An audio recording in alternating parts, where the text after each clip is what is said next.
Halo, balik lagi dengan gue di sini Tegar Irsyad. Kali ini hari Jumat dan sekarang waktunya buat gue ngomongin FPL. Let's go. Oke, sekarang hari Jumat yang dimana nggak seperti biasanya.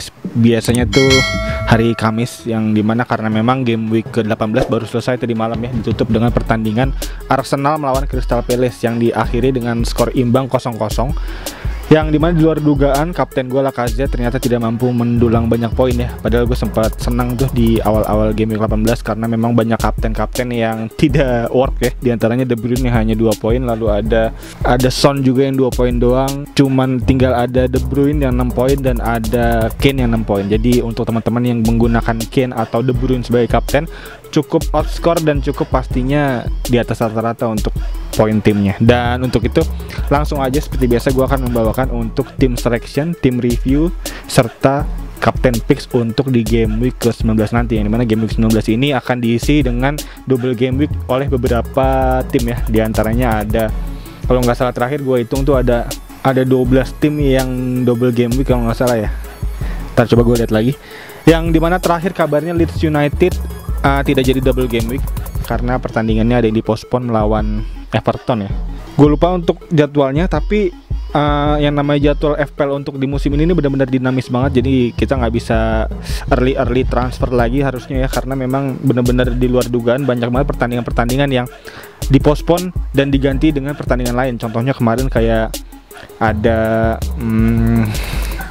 Tottenham melawan Fulham yang awalnya rencananya adalah Tottenham melawan Aston Villa, karena Aston Villa ternyata sedang lockdown, sedang ada karantina mandiri karena memang ada beberapa pemain yang terkena COVID. Jadi otomatis langsung dipospon pertandingannya dan digantikan oleh Fulham. Jadi Fulham yang ready langsung masuk untuk mengisi slot mengisi slot blank game week melawan Tottenham kemarin. Jadi benar-benar kacau ya untuk jadwalnya, nggak bisa diduga. Jadi harus siap dan harus siap siaga. Yang dimana gue kemarin baca juga di beberapa laman di Twitter ya, bahwa ada yang menyebutkan bahwa strategi yang dipaparkan diantaranya adalah menghindari satu tim dengan 3 pemain. Jadi katanya salah satu menghindari game week yang kacau ini adalah caranya menghindari 3 pemain dalam satu tim. Jadi maksimal 2 pemain dalam satu tim, karena memang menjaga juga dari pertandingan-pertandingan yang mendadak dipospon. Jadi bisa nggak terlalu riskan ya, karena resikonya besar banget kalau misalnya kita mempunyai 3 nama di dalam satu tim gitu. Dan juga katanya di tips yang kedua, katanya kemarin gue baca dibuat gimana caranya supaya tim kita tuh di benchnya tuh selalu aktif. Jadi emang sewaktu-waktu misalkan ada yang dipospon pertandingannya bisa langsung masuk untuk pemain-pemain pengganti ini gitu. Dan juga langsung aja nggak usah berlama-lama lagi, gue akan tim review untuk di game week ke-18 kemarin, yang dimana game week ke-18 gue kalau nggak salah kemarin mengumpulkan 46 poin ya, 46 poin Valentino Rossi, yang dimana di luar dugaan karena gue ngarepin tentunya bisa di atas rata-rata ya. 46 poin tuh kalau nggak salah rata-rata pas untuk 10.000 besar. Jadi untuk rata-rata yang kemarin gue lihat di livefpl.net tuh rata-rata overall ranknya ada di angka 26 poin. Jadi gue berada di atas rata-rata tentunya. Dan langsung aja kita lihat untuk tim review. Seperti biasa kita akan nyalain screen recordernya, dan langsung aja tim review serta tim selection dan captain picks. Yang dimana tim review dulu nih. Untuk tim gue kali ini kita buka fantasi. Tim gue kali ini 46 poin dengan average-nya ada di angka 30 poin dan highest-nya di angka 86. Jadi highest-nya nggak terlalu tinggi ya, karena sekarang juga banyak tim yang nggak main, jadinya tentunya highest-nya nggak terlalu tinggi, 86 poin aja. Dan untuk panah yang gue dapat panah hijau, alhamdulillah ya, banyak liga-liga yang gue ikutin panah hijau nih. Dan juga overall poin gue naik ke 941 dan overall rank gue naik juga ke 2,3 juta dari kemarin terakhir 2,5 juta. Cukup lumayan lah ya, di angka 200 ribuan naik lumayan. Yang dimana jarak gue dengan 100.000 besar tuh cukup jauh. Kemarin gue lihat di livefpl.net tuh ada di angka 100 poin, jadi selisihnya ya. Jadi gue harus ekstra diferensial banget nih, dimana gue harus bermain agresif setelah ini, karena memang gue mau mengejar poin, dimana gue harus mengejar nama-nama yang belum kelihatan tapi punya statistik yang bagus. Jadi gue harus sering-sering lihat statistik lagi untuk pembenahan tim ke depan, karena gue niatnya mau main agresif untuk di sisa game week yang ada di ke depan. Dan untuk apa namanya, Go FC kita lihat. Go FC sekarang pemuncak klasemennya kembali Vincent Young menyalip Deulofeu ya, kemarin Deulofeu yang ada di peringkat pertama sekarang menyalip lagi Gunner Scrap. Mantap, 1187 dengan selisih poin 5 poin dengan Deulofeu dengan 1182 poin. Langsung aja tim review singkat yang dimana poin gue kemarin.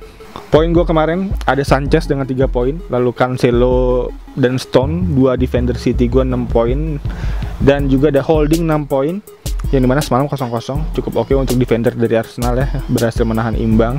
Artinya dalam 4 pertandingan terakhir, di 5 pertandingan terakhir termasuk pertandingan FA Cup kemarin lusa, Arsenal belum pernah kalah. Dan untuk lini tengah ada Son, Fernandes yang masing-masing 2 poin, dan De Bruyne 6 poin, Rashford 6 poin, Saka 3 poin. Dapat bonus poin Saka kalau nggak salah ya. Oh nggak, dapat poin clean sheet. Lalu di lini depan ada Lacazette dan De Cordova. Ini mana Lacazette kapten gua nggak mampu berbuat banyak, hanya 2 poin aja, bermain 80 menit semalam. Lalu ada De Cordova yang dimana 2 poin juga, yang melawan Tottenham Hotspur. Yang dimana Tottenham Hotspur ditahan imbang 1-1 kemarin lawan Fulham di luar dugaan juga. Yang dimana emang tipikalnya dari Fulham ini udah kelihatan banget nih, ketika dia mencetak 1 gol sudah mulai kelihatan Mourinho-nya gitu ya, langsung parkir bis gitu ya. Jadi kayaknya harus dipertanyakan nih.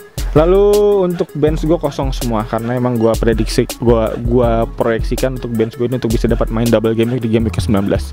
Lalu selanjutnya langsung aja tim selection, yang dimana tim selection gue udah susun tim juga, yang dimana gue udah memasukkan Soucek, gue gantikan dengan Saka, ya dimana Saka dengan Soucek harganya kalau nggak salah sama ya 5,3, dan gue langsung gantiin Soucek masuk karena memang dia akan melawan double game week oleh tim-tim yang gue rasa cukup bisa menjadi makanan empuk oleh West Ham nih, karena memang nanti akan melawan Burnley dan melawan West Bromwich Albion, yang dimana 2 tim ini adalah 2 tim papan bawah, dan tentunya untuk di atas kertas secara statistik juga West Ham harusnya bisa dapat melupakan habis 2 tim ini nih. Jadi peluang West Ham untuk bisa dapat poin penuh gue rasa sangat terbuka lebar ya untuk di 2 game week ke depan, di 2 pertandingan ke depan, di 1 game week ke depan maksudnya, di game week ke-19 ini, yang dimana tentunya gue proyeksikan dengan Koval juga nih. Koval gue pasangin dengan Soucek 2 West Ham, yang dimana tadi pertimbangannya cukup sulit karena memang gue tadi niatnya mau masukin Antonio, yang dimana Antonio tadinya gue mau masukin, cuman pertimbangannya sangat berat juga, pilihan antara Soucek atau Antonio. Jadi setelah gue baca juga statistiknya, yang dimana si Antonio ini gue ngelihat untuk menit bermainnya masih kurang di 2 game week terakhir, karena memang gue lihat di 2 game week terakhir Antonio ini hanya mengumpulkan 45 menit bermain, jadi belum bermain full. Gue takutin dia nggak bisa main juga, cuman memang ada kabar yang Haller dijual ya oleh West Ham, jadi kemungkinan besar juga Antonio bisa main, cuman gue masih nggak yakin untuk performanya gitu. Jadi gue masih percayakan ke Soucek, dimana Soucek tuh kayaknya mujur banget ya untuk proyeksi golnya, karena dia udah mencetak 2 gol dari 4 pertandingan terakhir. Jadi gue rasa semoga bisa menjadi potensi baik juga untuk gue bisa menggunakan Soucek di game week depan nih. Dan selanjutnya kapten De Bruyne, ini mana kapten nanti gue bahas di Captain Picks tentunya, yang tentunya akan gue bahas secara statistik juga untuk De Bruyne. Lalu di lini depan ada Bamford dan Lacazette, masih gue percayakan, ini mana rencananya gue menggunakan base boost nih untuk di game week ini. Cuma nanti gue lihat di H-1 jam, H-2 jam sebelum pertandingan dimulai, gue akan lihat lagi gimana perkembangannya, apakah akan ada yang di postpone atau enggak. Jadi gue tahan dulu bench boostnya. Cuman 75% gue akan menggunakan bench boost nih untuk di game week ini nih, karena memang peluang untuk pemain gue bisa main semua ini sangat kecil ya, karena gue takut di game week depan gue nggak bisa dapat peluang lagi kayak gini gitu. Jadi gue proyeksikan 70% lah untuk bisa menggunakan bench boost di game week 19 ini gitu. Dan selanjutnya ya masih sama, ada Holding, Dallas, De Cordova, Sanchez, dan untuk back gue ada Cancelo, Stones, dan Koval, ada Son, Fernandes, De Bruyne, Rashford, Soucek, Lacazette, dan Bamford. Itu tim gue kali ini yang semoga juga bisa gacor ya, dan bisa terus naik ke 100.000 besar lah target gue untuk di game week di musim ini. Dan selanjutnya untuk Captain Picks yang bisa gue sampaikan, Captain Picks yang dimana Captain Picks yang bisa gue pilih kali ini, gue mempunyai 3 pilihan nama yang setelah gue baca juga statistiknya secara expected goal dan juga expected goal timnya, yang dimana jatuh kepada urutan pertama ada di nama De Bruyne, dimana De Bruyne menjadi pilihan pertama gue menjadi kapten karena memang dia memuncaki daftar expected goal untuk di 3 pertandingan terakhir, dimana tentunya juga membuat gue sekarang kayaknya harus menggunakan kapten dari nama-nama yang emang ada di statistik aja kayaknya. Gue nggak mau feeling lagi karena emang pilihan kapten gue sejauh ini salah satu pilihan kapten yang sangat buruk, salah satu musim dengan pilihan kapten yang sangat buruk sejauh ini untuk gue kali ini ya. Jadi gue akan menggunakan statistik full, gue nggak akan gunakan feeling untuk kapten. Jadi gue kali ini akan menggunakan Kevin De Bruyne, sama halnya yang gue gunakan kemarin ke Lacazette, dimana tentunya nggak akan gue sesali pilihan kapten gue ke Lacazette ya, karena memang sesuai juga dengan statistik yang ada. Lacazette berada di urutan pertama waktu itu untuk expected goal. Jadi untuk kali ini gue akan menggunakan De Bruyne untuk sebagai expected goal gue, untuk sebagai pendulang poin penuh gue, kapten gue untuk di game week 19 ini. Lalu di urutan kedua, kalau emang teman-teman gak punya KDB bisa pilih jatuh ke tangan Harry Kane, yang dimana sebenarnya untuk di urutan kedua ada Oli Watkins ya. Cuman Oli Watkins gue masih nggak yakin karena memang lawannya cukup berat ya. Aston Villa akan melawan Newcastle, cukup oke sih Newcastle ya, dan akan melawan Manchester City. Nah itu yang cukup berat tuh. Jadi gue kayaknya nggak menggunakan Aston Villa dulu nih. Gue nggak akan proyeksikan Watkins sebagai kapten karena memang juga nggak ada di tim gue. Dan juga si Watkins ini nih, gue lihat statistiknya juga bisa teman-teman lihat, ntar gue akan tampilin di layar ya, bahwa untuk goal expectednya cukup tinggi, bahkan nomor 2 di bawah De Bruyne ya, di angka 2,an.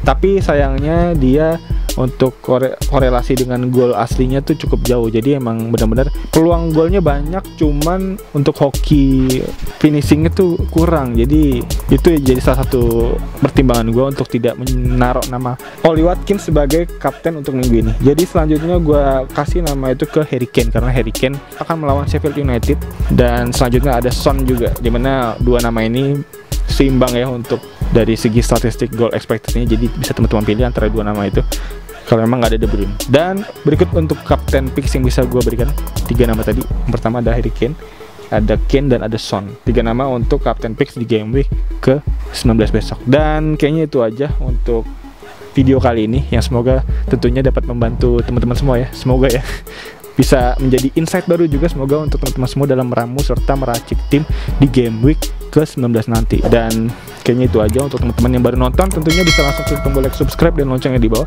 agar teman-teman gak ketinggalan video-video seputar fantasi Premier League lainnya dari channel ini. Dan thank you banget udah nonton sekali lagi.